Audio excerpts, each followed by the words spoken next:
Budapest, je me mets à la recherche des Roms. C'est comme ça qu'on appelle les gitans là-bas. Des Roms. Mais bizarrement, personne ne semble vraiment ravi de m'aider. N'y allez pas, mademoiselle. Ce sont des gens dangereux, des menteurs, des tricheurs, des voleurs. Mais j'ai quand même finalement réussi à trouver toute seule le quartier Rome. Là-bas, les ruelles sont sombres, sales et sinistres. Mais une petite fille me regarde en souriant. Elle me tire par la jupe et me demande de la suivre. J'obéis, et tandis que nous parcourons toutes les deux les ruelles sombres, elle chante une petite chanson.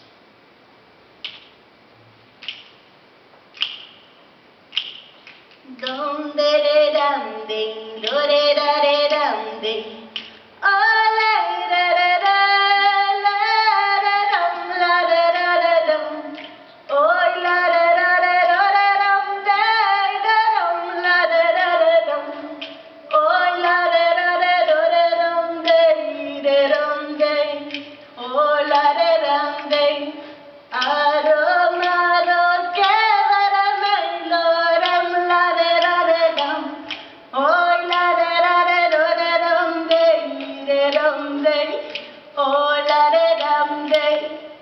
ma nouvelle amie m'emmène chez elle, dans une toute petite maison, faite de briques et de brocs.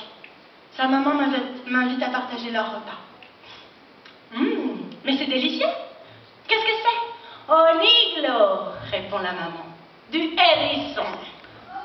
Ah non, pas du hérisson. Et puis c'est tellement mignon, un hérisson. C'est peut-être mignon, mais c'est surtout très bon. Nous les Tziganes, nous adorons ça. C'est un plat de fête. Tout en finissant mon assiette, je demande à la maman pourquoi on m'a toujours dit autant de mal des Tziganes. Ah, mais nous avons toujours été à part. Différents. C'est la différence qui leur fait peur. Mon arrière-grand-père, c'est lui qui est arrivé avec la vieille caravane à chevaux. Il venait de Turquie. Il faisait du cirque depuis des générations.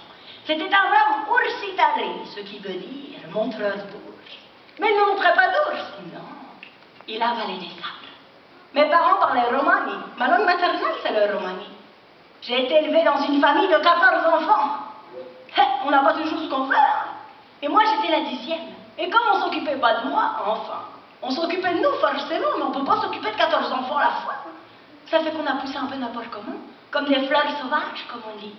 Pour manger, par exemple, je prenais mon plat et je me mettais dans un coin pour aller manger. Parce que 14 enfants, ça faisait 16 à table. On n'avait pas une table pour 16. À l'époque, les enfants des Roms, ils n'allaient pas à l'école. Enfin, moi, parmi ceux que je connaissais, il n'y en a aucun qui y allait. Jusqu'au jour où mes parents ont décidé de m'y enlever. Et là, quand je suis allée à l'école, là, j'ai tout de suite vu que les autres enfants, ils n'étaient pas comme moi. Ils me regardaient d'un air bizarre parce que je n'étais pas bien habillée, j'avais pas des belles chaussures. Ils me traitaient de sale gitane. Et moi, je rentrais à la maison en pleurant. Mes enfants, à moi, ils sont dans une école maintenant aussi. Et ça leur arrive souvent de se faire traiter de sale bohémien. Mon fils surtout. Mais mon fils, lui, c'est une vraie peine. Pouf, il va, il tape dedans.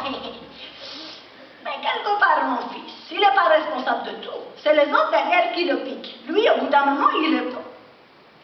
Moi, j'étais à l'école jusqu'à 14 ans.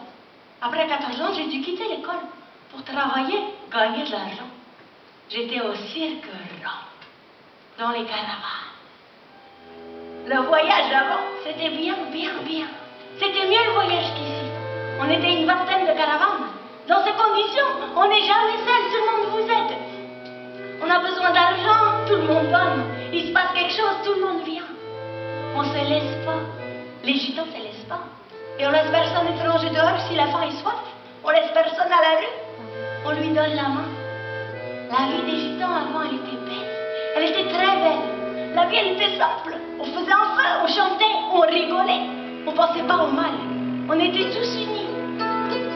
Et je vous assure, je vous promets, mademoiselle, que quand on était dans les caravanes, qu'on allait où on voulait, quand on voulait, dans les prairies, près des rivières, c'était bien.